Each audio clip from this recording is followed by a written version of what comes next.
चलिए शांत रहेंगे। आज हम पढ़ेंगे संधि। क्या पढ़ेंगे जी? संधि। ठीक है ना? तो लगाएंगे सभी विद्यार्थी लोग संधि। लगाइए। तो लिखेंगे संधि का परिभाषा लिखेंगे। लिखिए, लिखेंगे संधि का परिभाषा। बोले कि लिख दीजिए, बताओ। लिखो, दो वर्णों के मेल से जो नया शब्द बनता है, दो वर्णों के मेल से जो नया शब्द बनता है उसे संधि कहते हैं। संधि कहते हैं। ठीक ना? दो वर्णों के मेल से या संयोग से जो भी नया शब्द बनता है वही क्या है तुम्हारा जी? संधि। कोई दिक्कत?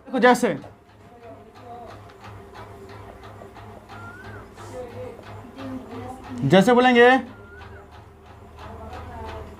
विधा प्लस आलय, विद्यालय हो ना जी। और देखो विधा प्लस अर्थी, विद्यार्थी। तो आप देख वर्णों का मेल होता है। यहाँ देखो जैसे विधा, धा में क्या आ रहा है? क्या रहा है? आ। तो विधा प्लस का आलय क्या जाएगा? विद्यालय। क्या जाएगा? विद्यालय। विधा प्लस का अर्थ क्या जाएगा? विद्यार्थी। क्या जाएगा? विद्यार्थी। ठीक है ना? संधि में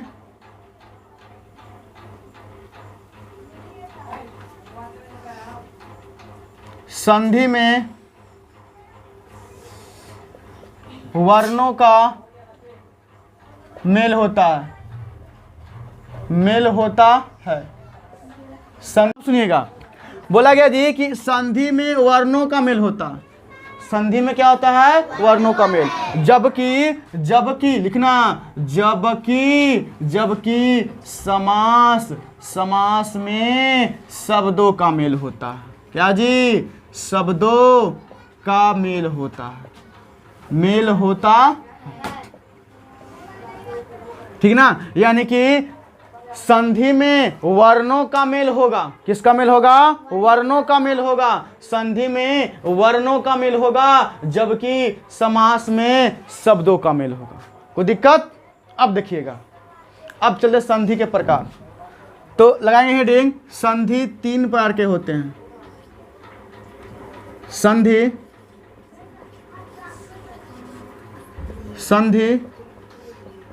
3 प्रकार का होता है।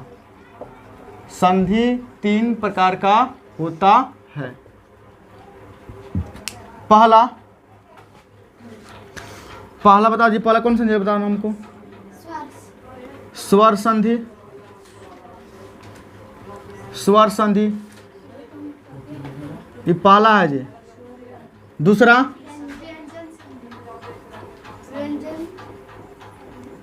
व्यंजन संधि। और तीसरा, बहुत बढ़िया, विसर्ग संधि। ठीक ना? पहला क्या होता है आपका? तो पहला होता है आपका क्या सी? स्वर संधि। पहला क्या था जी? स्वर संधि। दूसरा व्यंजन संधि और तीसरा विसर्ग संधि। कोई दिक्कत? लिखिएगा। कल आपकी क्लास ऑफ रहेगी। ठीक ना? मंडे खुला रहेगा जी।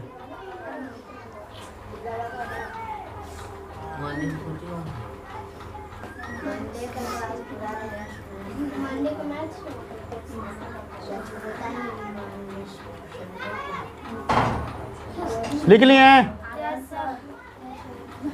अरे लिखे आप लोग नहीं लिखे? जरा बताना हमको। इतना समझ में आया ना?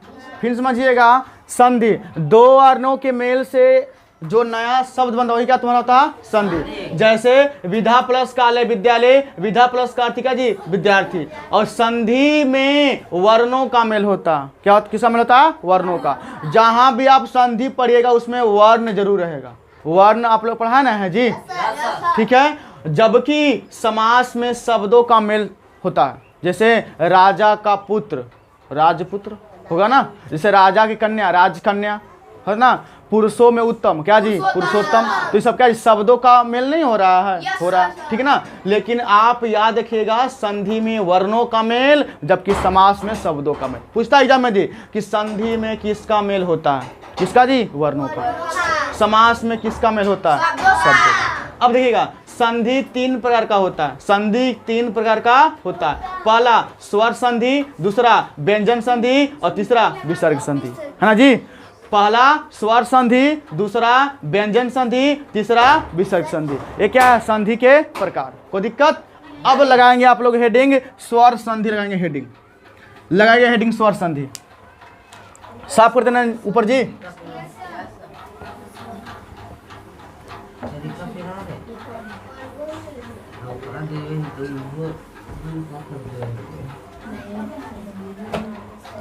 स्वर संधि लगाएंगे हेडिंग आप लोग।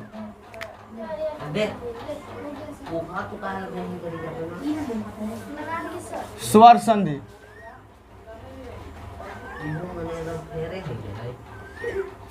लिखिएगा।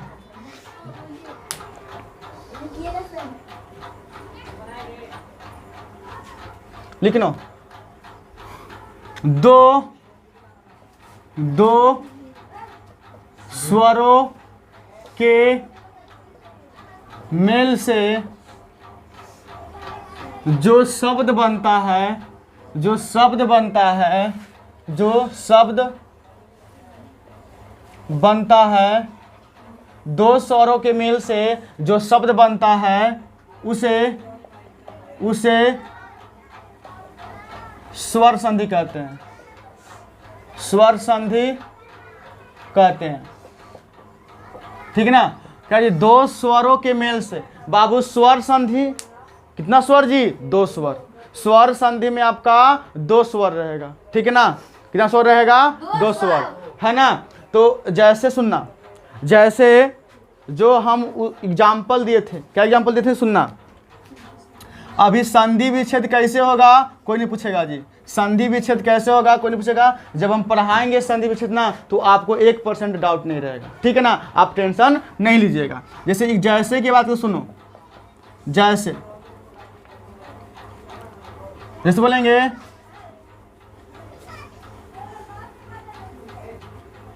कि विधा प्लस आलय क्या हो जाएगा? विद्यालय। सुनो नहीं आ रहा है न में ग न, गन में न नहीं आ रहा है देखो न गन न में क्या आ रहा है? क्या आ रहा है? अ। तो अ और यहाँ क्या जी? ई। यहाँ अ, यहाँ क्या जी? ई। तो अ और ई क्या है? स्वर नहीं है ना, स्वर वर्ण। चलिए यही क्या होता है आपका स्वर संधि का एग्जाम्पल। आपको बताएंगे कैसे संधि विच्छेद होते हैं, आप टेंशन मत लीजिए, ठीक है ना। आगे लगाएंगे हेडिंग स्वर संधि 5 प्रकार के होते हैं। लगाएंगे हेडिंग स्वर संधि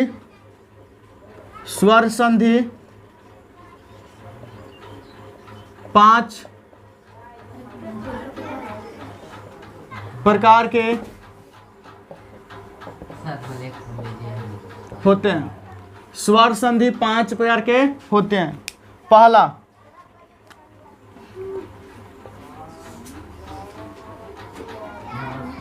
दीर्घ स्वर संधि, दीर्घ स्वर संधि, ठीक है ना। दूसरा गुण स्वर संधि।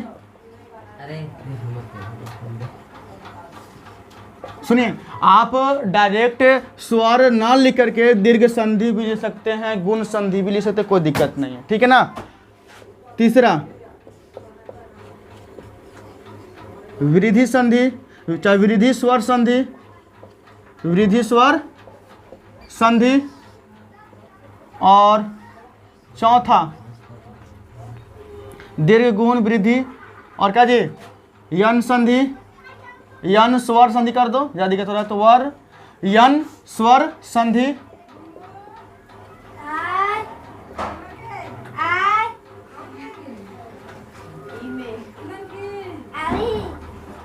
पांचवा क्या होता है जी, तो पांचवा होता है आयादी संधि। क्या होता है? आयादी, आयादी स्वर संधि, आयादी स्वर संधि। ठीक है ना, कोई दिक्कत? यानी कि सुनिएगा, क्या मैया बोलिए, दिक्कत है क्या? तीसरा में वृद्धि संधि, वृद्धि संधि तीसरा क्या है आपका? वृद्धि संधि। सुनिए, जो स्वर संधि थे ना, स्वर संधि 5 प्रकार के होते हैं। ठीक है जी, स्वर संधि कितने प्रकार के? 5 प्रकार के। पहला क्या जी आपका? दीर्घ स्वर संधि। क्या जी? दीर्घ स्वर संधि, चाहे आप इसको दीर्घ संधि भी बोल सकते हैं। दूसरा क्या जी? गुण संधि। क्या है दूसरा? गुण संधि। तीसरा वृद्धि संधि। तीसरा क्या जी? वृद्धि संधि। और चौथा यन संधि, चाहे यन स्वर संधि बोलो चाहे वृद्धि स्वर संधि बोलो, बात क्या है? बराबर। और पांचवा क्या है? आयादी स्वर संधि। कोई दिक्कत? और ये क्या जी? स्वर संधि के 5 प्रकार, और इसी में से प्रश्न आता है। अधिकतर बच्चे लोग कन्फ्यूज होते, गुरुजी हम कैसे पहचाने कि दीर्घ संधि है, गुरुजी हम कैसे पहचाने कि गुण संधि है, गुरुजी हम कैसे पहचाने कि वृद्धि संधि है, गुरुजी हम कैसे पहचाने कि यन संधि है, कैसे पहचाने कि अयादी संधि है। तो आप टेंशन मत लीजिए, बस हम पे आप छोड़ दीजिए, पहचान करवा देंगे बढ़िया से, है ना जी? कि ये तो हर मौसा जी नहीं, फूफा जी भी लगेंगे। ठीक है ना, कोई दिक्कत है ना? पहचान करना ना मेरा काम, ठीक है ना? चिन्ह जाएगी कि हाँ ये मौसा, ठीक ना, वो मौसी, वो फूफा, वो फुआ, सब कोई के चिन्ह जाएगी। ठीक है ना, 5, ठीक है ना? कोई दिक्कत किसी को नहीं? लिखेंगे पहले इतना।